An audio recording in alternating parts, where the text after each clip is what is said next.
Crime Story, votre rendez-vous quotidien avec Alfred Hitchcock et Serge Sauvion. Aujourd'hui, et sous la plume de Steve O'Connell, échec aux dames.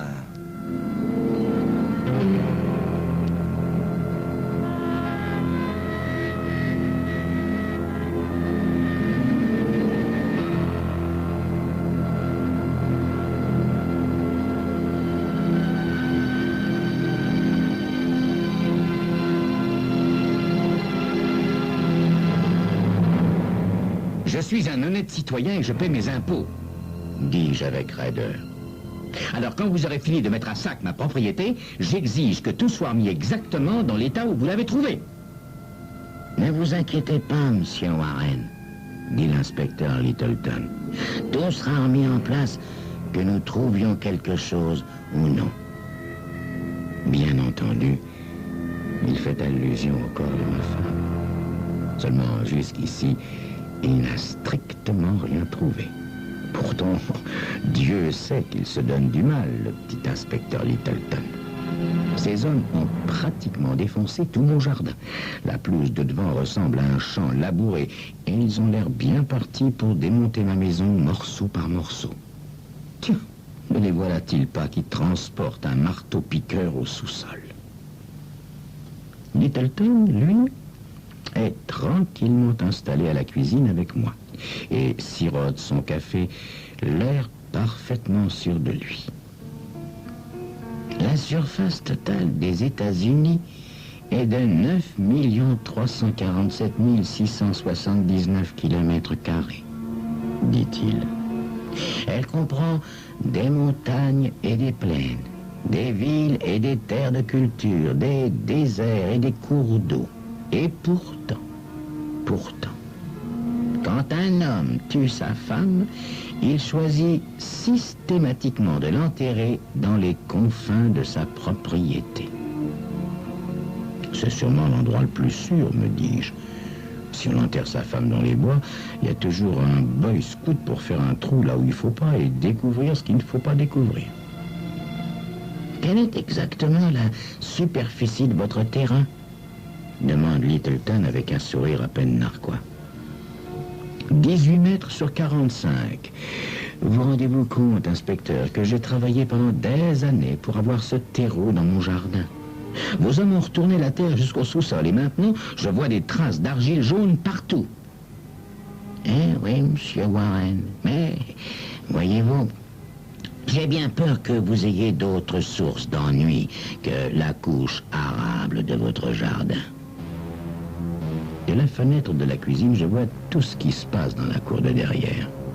Sidérant, mais positivement sidérant.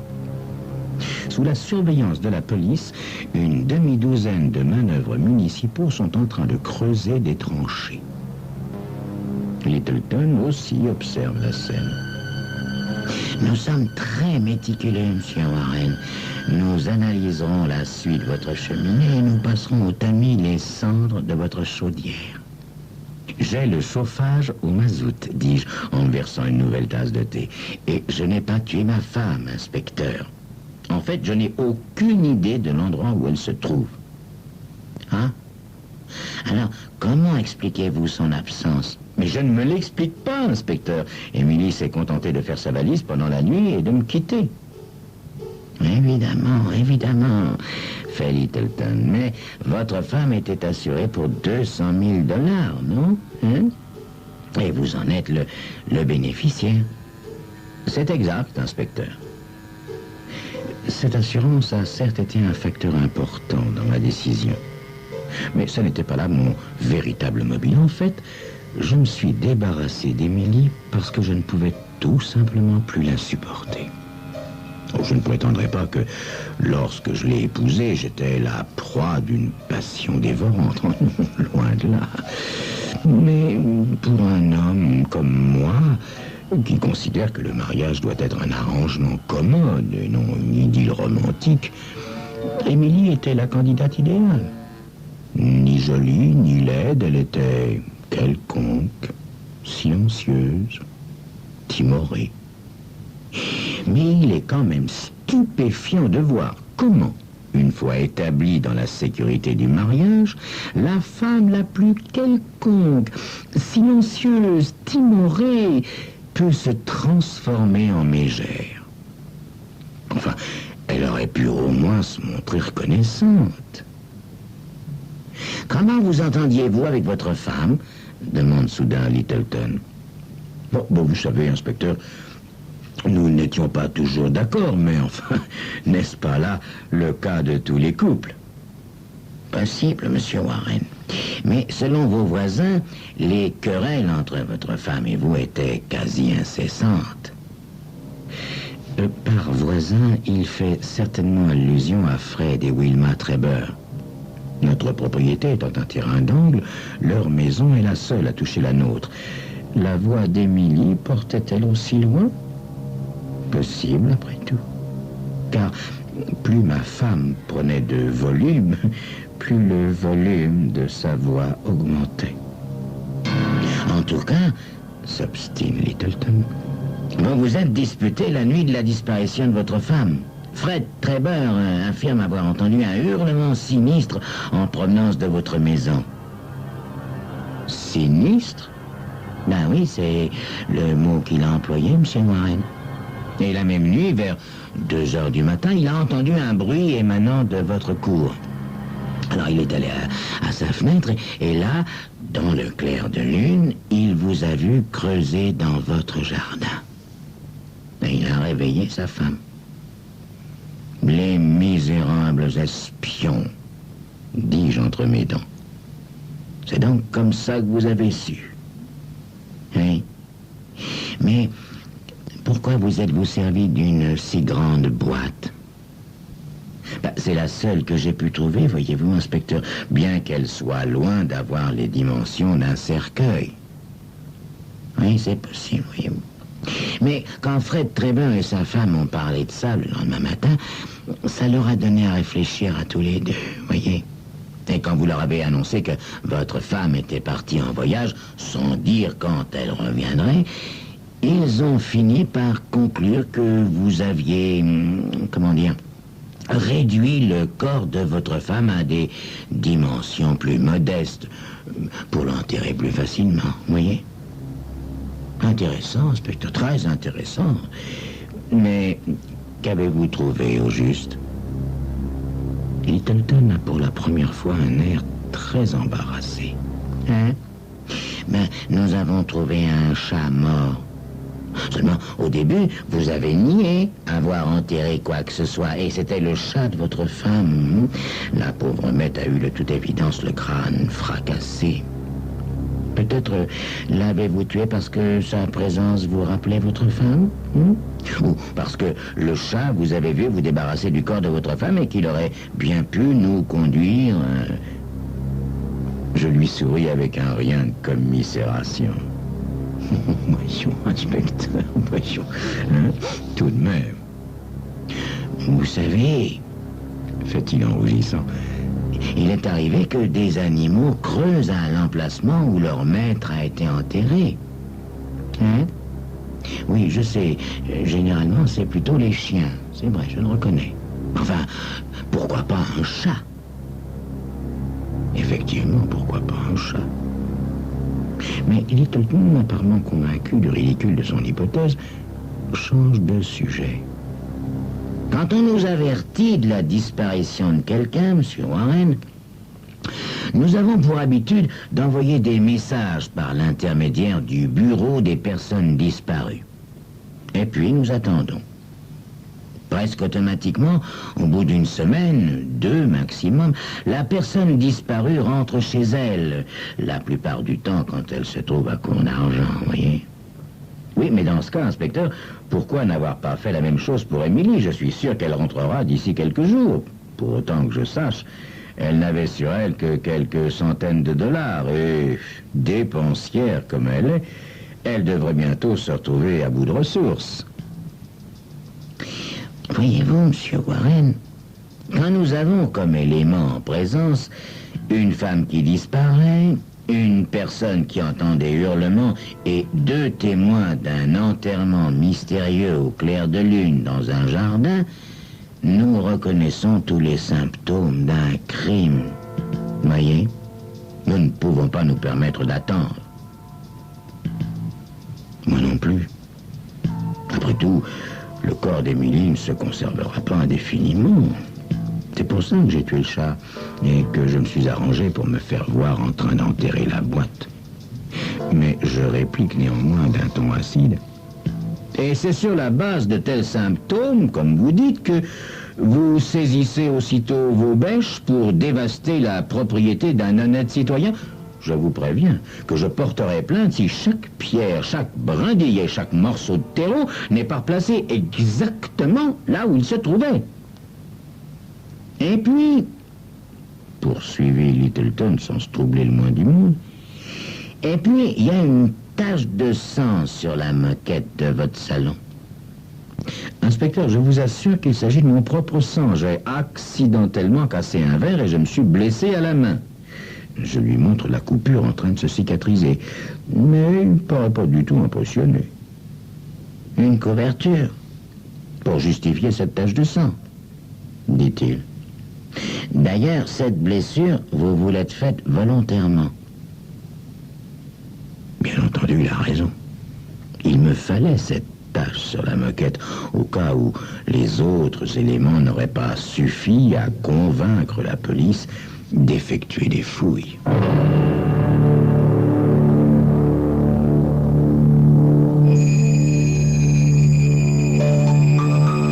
Il se donne bien du mal pour brouiller les pistes, ce cher monsieur Warren. Mais comme l'inspecteur Littleton est toujours persuadé qu'il y a eu crime, la partie est loin d'être gagnée. Et vous vous en rendrez d'ailleurs compte dans quelques instants.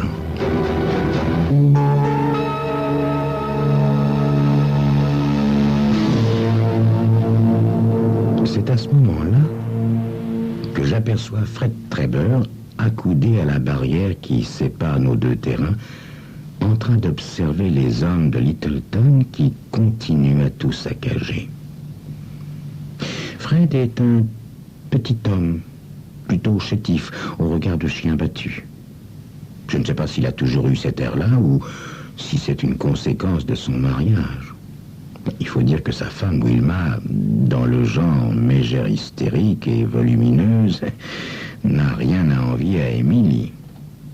Mais Fred est un partenaire tout à fait convenable aux échecs et il a tendance à m'admirer parce que je possède une certaine fermeté qui lui fait défaut. Je me lève et annonce à Littleton: « Je vais aller dire 2 mots à ce type-là. » Littleton me suit dehors et nous nous frayons difficilement un chemin entre les monticules de terre. J'apostrophe Trevor sans ménagement. « Dites donc, c'est ça que vous appelez vous montrer un bon voisin? Vous avez vu à quoi ont abouti vos commérages? Ah, joli travail, Fred, joli travail. » « Écoutez, Albert, » dit Fred d'une petite voix craintive, « je voulais pas vous faire de tort. D'ailleurs, je suis sûr que vous n'êtes pas coupable, mais vous connaissez Wilma et son imagination. » « En tout cas, plus de parties d'échecs entre nous à l'avenir, » dis-je en le foudroyant du regard. Et je me tourne à nouveau vers Littleton. « Pourquoi êtes-vous tellement sûr que je me suis débarrassé de ma femme ici? »« Mais à cause de votre voiture, monsieur Warren. Vous l'avez conduite à la station-service de Murray Street vendredi après-midi à 17h30. Vous l'avez faite graisser, vidanger, l'employé a collé l'étiquette habituelle sur le pare-brise et cette étiquette porte la date de l'intervention ainsi que le kilométrage. Et depuis ce moment-là, votre compteur n'a enregistré en tout et pour tout que 1200 mètres. C'est-à-dire la distance exacte qui sépare le garage de votre maison. Comme vous ne travaillez pas le samedi et qu'aujourd'hui nous sommes dimanche, votre voiture n'a pas bougé d'ici depuis vendredi.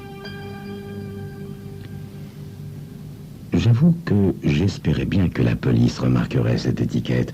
Sinon, il m'aurait fallu attirer son attention dessus d'une manière ou d'une autre.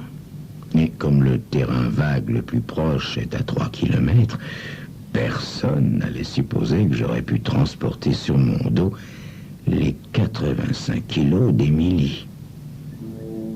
Littleton et moi retournons à la maison. Je prépare du café frais. Davantage pour tuer le temps que parce que j'en avais envie. L'après-midi s'écoule lentement et Littleton, à mesure que ses hommes viennent au rapport, perd peu à peu de son assurance. Le soleil finit par se coucher et à 18h30, le marteau-piqueur se tait enfin au sous-sol. Un certain sergent Chilton entre dans la cuisine, l'air harassé et le bas du pantalon maculé d'argile. Rien en bas, inspecteur, absolument rien. Littleton serre les dents sur le bout de cigare qu'il mâchouille depuis 1 heure. Vous en êtes certain? Vous avez vraiment fouillé partout? Ah, je serais prêt à parier ma vie là-dessus, répond Chilton. S'il y avait un corps dans le coin, nous l'aurions découvert, et les hommes qui travaillent dehors ont fini eux aussi. Je sais que vous avez tué votre femme, dit Littleton en me jetant un regard furibond. Je le sens. Il y a toujours quelque chose de pitoyable à voir un homme plutôt intelligent faire appel à son intuition. Toutefois, dans ce cas précis, Littleton a tout à fait raison. Un agent entre dans la cuisine par la porte de derrière. « Inspecteur !»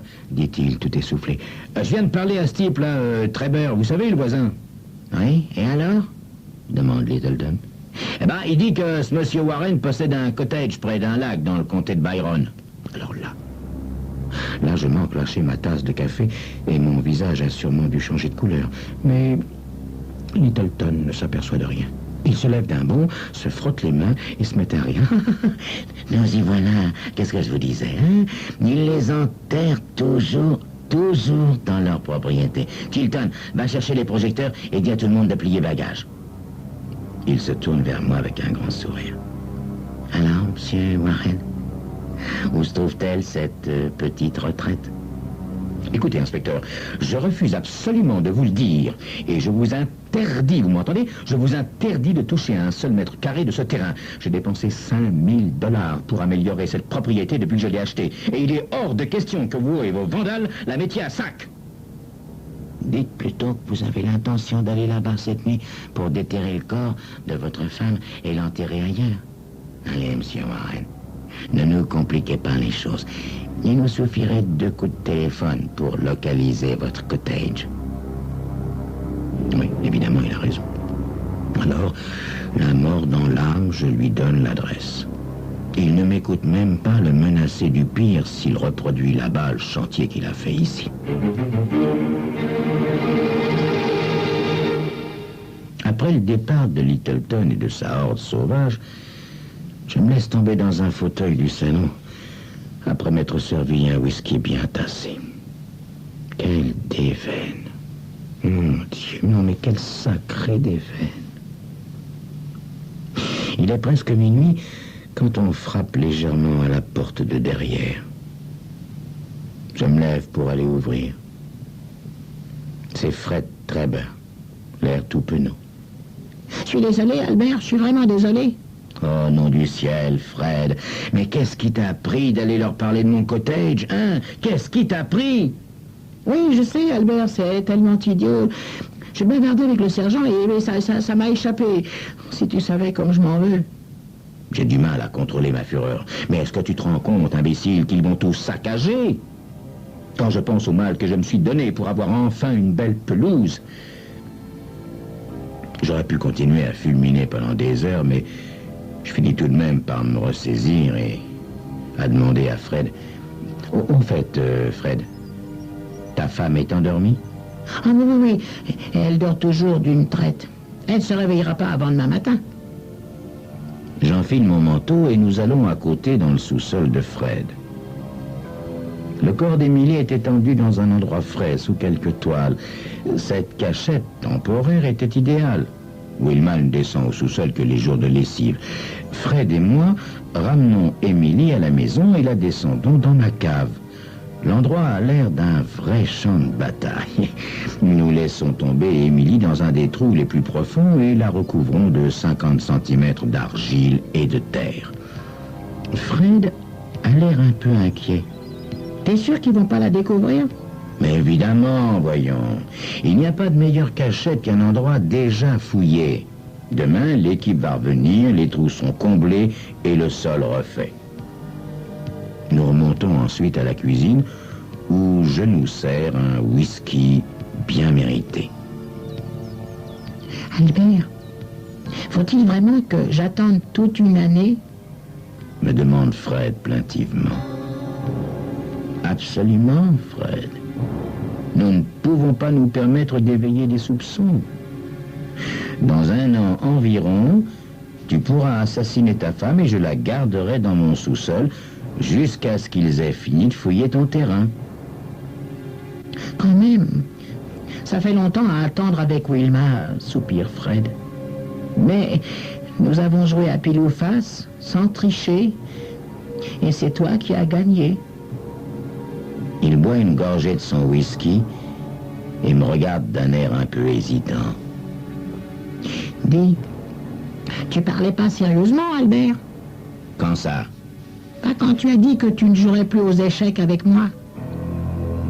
En pensant à ce que la police devait être en train de faire de mon cottage, de mes massifs d'hortensia et de ma superbe pelouse, j'avoue que je suis bien tenté de lui dire que si je parlais tout à fait sérieusement. Mais le pauvre a l'air si malheureux et si repentant que je soupire avec indulgence et pose une main sur son épaule.